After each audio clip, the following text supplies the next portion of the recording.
This has been a long time coming. I am very excited to get them out. They are some natives to Missouri. There are some, most of them are going to be fall. I was trying to go for fall blooming plants because I don't feel like I have enough fall blooming plants here in my landscape. I have a lot of spring because obviously that's what's available at the garden center is all of these spring plants, spring blooming plants in the spring whenever we plant. So that's great. But I went to a local nursery this time and I was specifically looking for fall blooming plants, which I think I found quite a few. There's some other ones that aren't fall blooming, but I've been on the lookout for them for a while as well. I tried to get some natives to Missouri as much as I could. Drought tolerant was number one because my flower bed is not irrigated. I don't want to be watering them. It is missing. I want some asters, some mums, and some grasses. I don't have that yet, but I do have a wide variety of other things, and I'm very excited to get them planted. Right, I tried to organize these by height, but here we have the Helen Bonstein Lamb's Ear, and back here we have Ozark Sundrop Evening Sun. I thought that one was fun because, you know, we're in the Ozark Mountains, so it's an Ozark Sundrop. I think it's a primrose. Yeah. And over here I have just a single Veronica. That's for the bed by the garden. Swing around over here. This is where I put most of them because I was separating them. So we have a Blazing Star, Agastaki, Russian Sage. Those are all like our medium height ones. And then we have, of course, sedum. I went with a purple one. I'm excited about those. These over here are my Japanese anemones. That's for my shade garden. I've never grown Japanese anemones before, so that could be interesting. But they bloom these very dainty little flowers. Let's see if I can find one. And it's supposed to be in the fall. And they just kind of blow in the wind, and I just really like that for the shade. So we'll do that. And then back here we have Baptisia, and we have Queen of the Prairie. It's supposed to be native to Missouri. So it gets these like pink tufts of a flower on top. So that's kind of fun. And this one is just a Baptisia. I think it's white. Nope, it's purple. False indigo. Yeah, Baptisia. I'm gonna get those placed out where we're gonna plant them.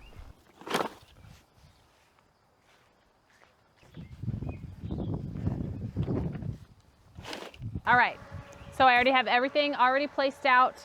I have some things closer together, farther apart, depending on their tags. I do have some of them, like the Helen Bonstein down here, that I'm going to go ahead and split before I even put them in the ground because I know that they are pretty aggressive and I can spread them out. So I should be able to get about 6 from my one can. Everything else is spaced right around 18 inches apart from each other through here. Right here where this trellis is, I'm saving that for a fruit tree, and down on that side, I'm saving that for a currant bush that I want. And then right here, I did go and find a big grass that I want to put right here. So we are going to tuck these in with our zinnias that we have planted here. I'm going to use my auger to dig each hole, and then I'm going to fill each hole with water, and I'm going to plant because it is pretty dry out. I have been watering this bed because my strawberries are at the front. So I've been watering this bed, but it is still pretty dry. So it is also very heavily mulched. So we're going to plant it. I have a drip system. My irrigation, it's a soaker hose. I have my soaker hose already in place. And so we are going to go ahead and just get to planting.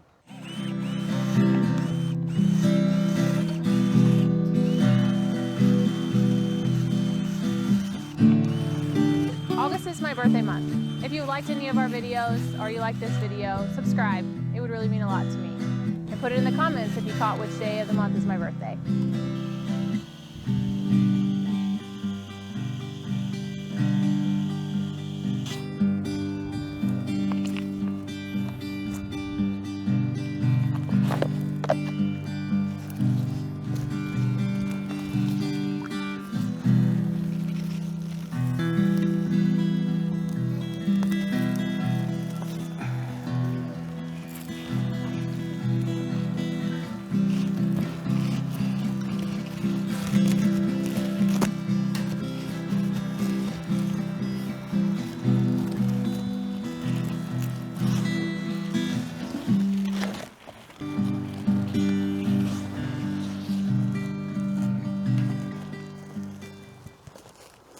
Man, these plants are so ready to come out of their can. They are definitely root bound. Woo!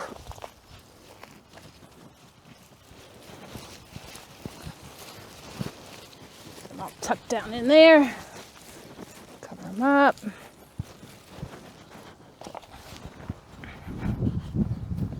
And water.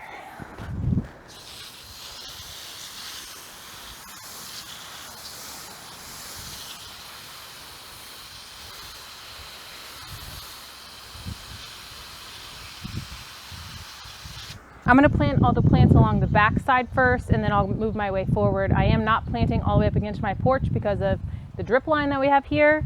That if I planted into the drip line, I would have to water more. I don't like to do that. So we're going to start down here. Just keep going along. A few tips when you're using an auger. If you do have an auger, which they're pretty popular now, I have a hammer drill. It's cordless. It's a DeWalt, but it has a handle on it. You can use a variety of drills. They do recommend that you use a hammer drill just because this takes a lot of power. Now, whenever I drill, I put it up against my body like this, because if not, if it catches a rock or a root or something like that, it's going to spin and it's going to rip me. It's going to go like this. So if you have a shorter one, put it up against your leg. If you have a taller one, put it up against your body, and just make sure that as it's spinning around, if you catch anything, you need to let go of that trigger. So this is extremely helpful. It's not without its risks. I got the whole back row done, and now I'm going to move up here to the front. I'm trying not to get rid of my zinnias because they are looking glorious right now. I am liking them. But if I get a few, it's totally fine. They're an annual. They're going to come back. Or they're not going to come back, so they're an annual. But I've been collecting quite a few seeds from around the garden that I'm also going to sprinkle in here. I have foxglove, calendula, verbascin, hollyhock, chamomile, snow and summer, all of those kind of seeds. And hopefully some of them will come up and kind of fill in the gaps as these plants are getting established next year. So I'm going to put them in now, and they should come up next year. That's the goal. We'll see if that happens. So I have planted 1, 2, 3, 4, 5, about 8. I have like 20 to go.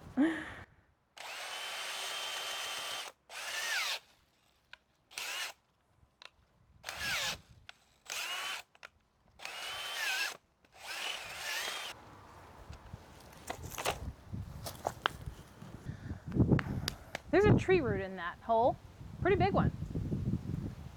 I guess it's from that maple, because there's no other trees around here.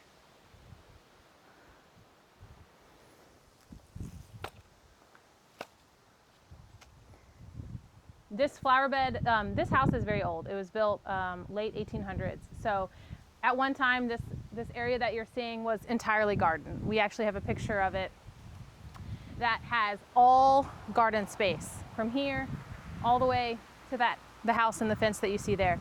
So that was kind of fun. So this ground has been garden. This was flower bed. The wind's picking up.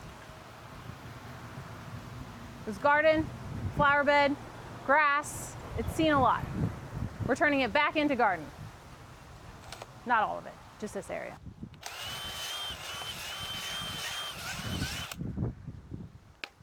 Oh.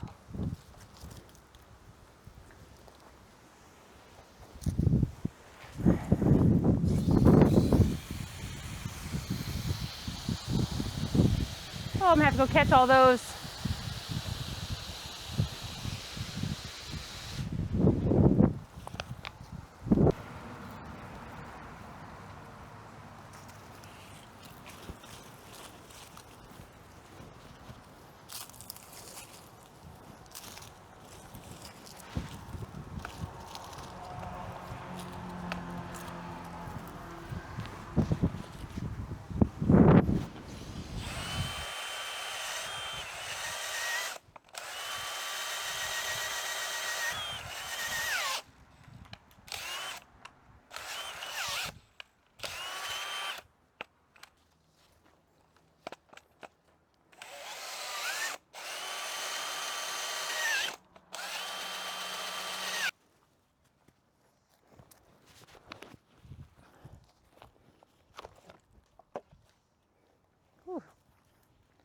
This one is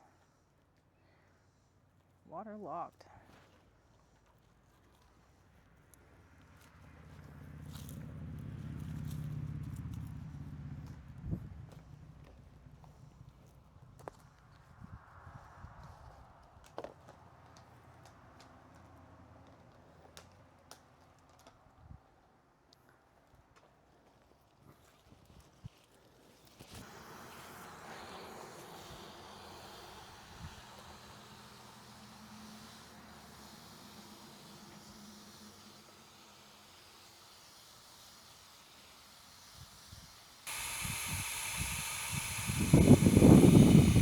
Oh, that breeze feels good.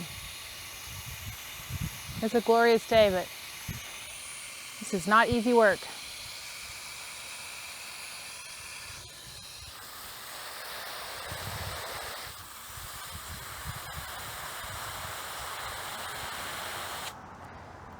These are Helen von Stein. Lamb's ear is very easy to transplant and propagate. So we are going to take these and we're going to cut them right in half. These are pretty big plants in here. And I think that I can take these 3 plants and turn them into 6. Let's see what we can do.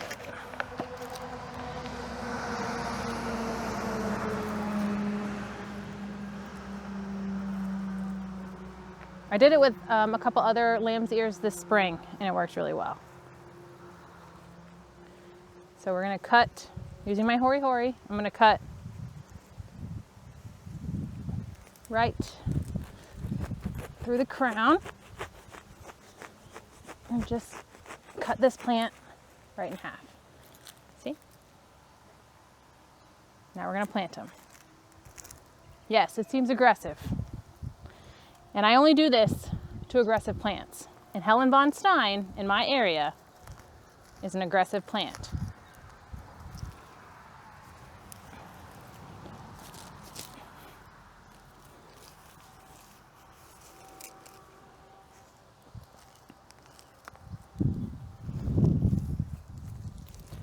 Your plants are more resilient than you think. Just tuck those in there. These are strawberries. I want a cottage style garden here with edibles mixed in. Most of these that I'm doing today are just ornamental. I have plans for a few of the edible ones, but I just don't have them yet. The edible landscaping plants are much harder to find at your local nurseries. So most of the time I have to grow those. But anyways, strawberries. They're not looking so good. They didn't produce very well. I don't know if I transplanted them at the wrong time or what. This one is not so predominant straight down the middle, but we're gonna give it a shot.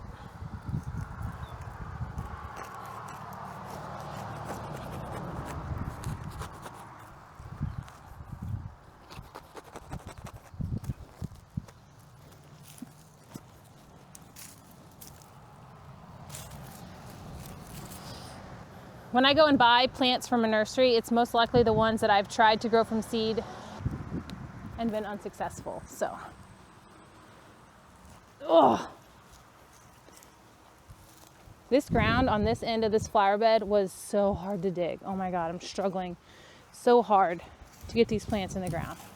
Not sure if that's good. All right, so I am gonna show you where all of these plants got planted today. I started this project very early in the morning. I've been doing it in between 2 meals, laundry, the whole 9 yards as far as gardening while you're home with the kids. So I just wanted to give you a little bit of reference that this isn't just a 15-minute project. It has taken a very long time.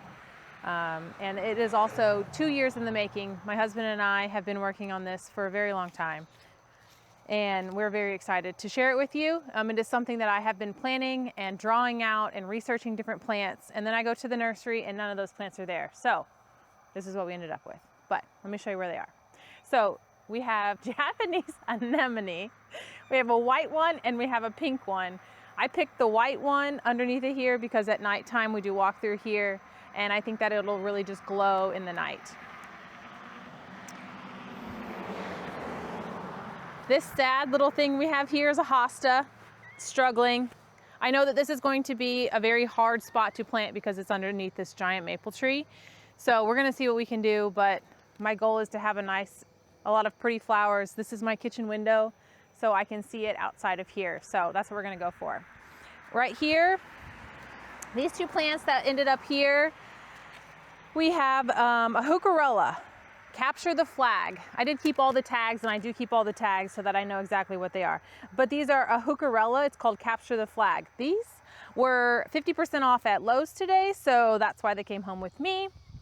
The ones over here that we have, that we planted a homestead verbena right there. Thought that was kind of fun just from their name. Right here we have a Baptisia Rollo. We have a Baptisia here. This blooms in early spring, and the flower bed behind me has a brilliant display of white flowers in the spring, so I thought the purple would look really nice with that. And this one here is new to me. I've never grown it before. It's called Queen of the Prairie. It's supposed to have these pink tufts in the fall, and I think it would be really pretty. It's supposed to get up to 5 feet tall. I don't think it's going to get 5 feet tall because this is a very dry location. Whenever I was digging all of these holes on this side, this maple tree had roots all the way out here. So hopefully it'll be all right. We'll see. All right, come along here. This is where the bulk of most of my planting went today, is in this flower bed. This is 5 by about 20-ish feet long. And I went ahead and put in, these are the Helen von Stein. They haven't died yet. And these are the ones that I completely cut in half today before I stuck them in the ground. They should be fine. But back here we have a hyssop. It's called Rosy Posy. Thought that was pretty fun. And then we also planted our sedums. They're purple sedums back there, and a Cheyenne Sky. So I have another Cheyenne Sky on the other side of the yard. It's purple, and it has these really pretty orange seed heads that come off of it. I just absolutely love that. So this is a seeding area back here on my porch, and so I thought that would be really fun. These zinnias, the butterflies and hummingbirds have absolutely loved them. So I am going to save some seeds from that and try to recreate this a little bit, but I don't want too many of them to continue. We have Russian sage. This is a shorter variety because I didn't want it to flop over, but we'll see if that actually works. It gets about 18 inches tall.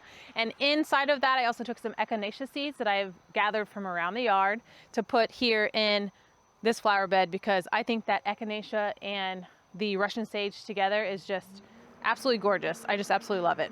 This plant right here, I bought it only because I thought it was fun and I thought it looks nice. It's called Ozark Sundrop, I believe. Yes, Ozark Sundrop. It's a primrose, and we are in the Ozark Mountains here, so I thought that was very fitting for this location. So I thought that was really fun. As we keep going down, we have a Helenium, I think. Yes, Helenium. Okay, so this one right here, we have a Helenium, and I have one planted right behind it. I picked one that has a red flower because this is full sun, bright sun, and I wanted something that really stood out. Like the zinnias, the ones that have this, like this really deep color, those are the ones that look the best in our hot sun. So that's what I try to stick with as far as the colors go for this time of year. So we have another sedum here. I kind of mirrored what we had going on over that one. And then here we have another Baptisia. I thought that would fill in this space nicely and have some very nice purple flowers. And I underplanted it with an Angelonia. So that'll look nice. It'll be like a bouquet of Baptisia with the Angelonia all underneath of it. So that's why I planted that there. And back here we have the Blazing Star. I put 2 blazing stars towards the back. They get pretty tall, and I think they're just a very nice flower in the back. Again, they're a pollinator. They're drought resistant, and I think they'll be really fun. I have some planted on the other side of the garden as well, and I really like them. And last but not least, this is where our Veronica ended up. This is the pink Veronica. I did buy it so that it could go in the garden beds on the other side, but I just thought it needed to go over here, so that's where it went. So I ended up planting all of the plants out for my birthday here in these gardens, and I'm just so excited to see what it looks like next spring. This year my goal is to make sure it stays watered and they live till next spring, so that next spring and into the fall, this is just a burst of color, and I am so excited to share that with you. If you want to see what it looks like as the seasons progress, I will definitely show that to you, but go ahead and subscribe and follow along, and I'll show you what it looks like. Thank you so much for watching, and we'll see you in the next one.